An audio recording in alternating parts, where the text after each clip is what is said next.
আমি সেই সরকারের প্রতিনিধিত্ব করছি যেটা মাত্র 5 মাস পূর্ণ হলো। আপনারা কিন্তু এই বিএনপি সরকার রাষ্ট্র পরিচালনা থাকা অবস্থায় আপনাদের শিক্ষা জীবন শেষ করবেন। শেরেবাংলা কৃষি বিশ্ববিদ্যালয় অবস্থানগতভাবে রাজধানী ঢাকার প্রাণকেন্দ্রে হলেও নয়ন অবিরাম একটা দৃশ্য আমরা দেখলাম, অত্যন্ত মনোমুগ্ধকর পরিবেশ। তবে সেটিকে ছাড়িয়েও একটা বড় বিষয় হচ্ছে বাংলাদেশ ইতিহাসে এটা একটা গৌরবোজ্জ্বল ইতিহাস রয়েছে।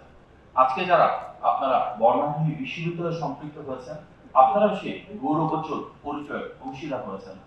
সামনের দিনগুলোতে নিশ্চয়ই আপনারা এই বিশ্ববিদ্যালয়ে যে গতিধারা রয়েছে, নতুনভাবে বিশ্ববিদ্যালয়ের শিক্ষার্থী হিসেবে আপনাদের যে অগ্রযাত্রা শুরু হয়েছে, তার মাধ্যমে এই পরিচয়টাকে বিশ্ব দরবারে সামনের দিকে এগিয়ে নিয়ে যাবে। আমরা দেখেছি বাংলাদেশের এগ্রিকালচার প্রোডাক্টিভিটি বাড়ানোর ক্ষেত্রে, ডাইভার্সিফিকেশনের ক্ষেত্রে, রিসার্চের ক্ষেত্রে এই বিশ্ববিদ্যালয়ে যারা সাবেক শিক্ষার্থী রয়েছেন, বর্তমান শিক্ষক রয়েছেন, সাবেক শিক্ষক রয়েছেন, ওদের অনেক বড় ভূমিকা রয়েছে।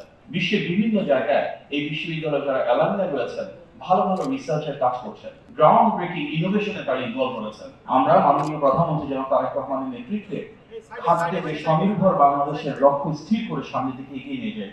সামনের দিনগুলোতে ইনশাআল্লাহ আপনাদের বিশ্ববিদ্যালয়ের শিক্ষার্থীরা, শিক্ষকরা অনেক বড় একটা ভূমিকা রাখবেন। বিশেষভাবে আজকে যারা অরিয়েন্টেশন প্রোগ্রামে এসেছেন, আপনাদের অনেক আবেগ রয়েছে, আকাঙ্ক্ষা রয়েছে বিশ্ববিদ্যালয়ের জীবন শুরু। আপনাদের সামনে আমাদের প্রতি যথেষ্ট আবেগ রয়েছে। আমি সেই সরকারের প্রতিনিধিত্ব করছি যেটা মাত্র 5 মাস পূর্ণ হলো। অর্থাৎ আপনাদের বিশ্ববিদ্যালয় জীবনে শুরু হচ্ছে নির্বাচিত বিএনপি সরকারের সময়, এবং আজ থেকে 4 বছর পর আপনারা যখন গ্র্যাজুয়েশন করবেন, আপনারা কিন্তু এই বিএনপি সরকার রাষ্ট্র পরিচালনা থাকা অবস্থায় আপনাদের শিক্ষা জীবন শেষ করবেন।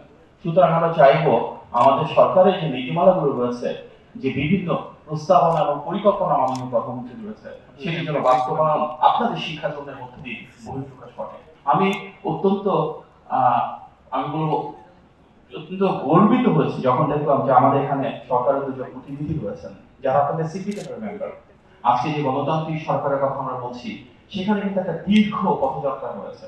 এখানে আনিসুর রহমান তালুকদার খোকন ভাই রয়েছেন, যিনি গণতান্ত্রিক পথযাত্রায় নিজে দীর্ঘদিন গুম ছিলেন, হামলা মামলা জেল জুলুমের শিকার তিনি হয়েছেন।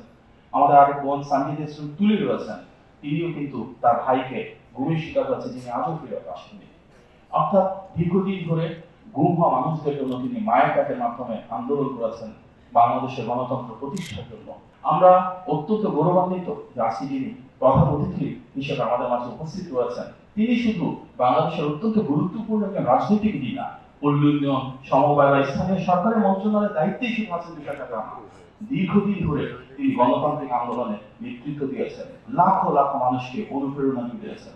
বিএনপি এবং আমাদের সকল অঙ্গ এবং সহযোগী সংগঠনেরা গণতন্ত্রকামী প্রতিটি ব্যক্তি, প্রতিষ্ঠান এবং রাজনৈতিক দল এক হয়ে যে জুলাই গণ অভ্যুত্থান এবং তার 16 বছরের গণতান্ত্রিক পথযাত্রা, সেখানে আমাদের আজকের প্রধান অতিথি অনিঃশেষ অনুপ্রেরণা দিয়েছেন।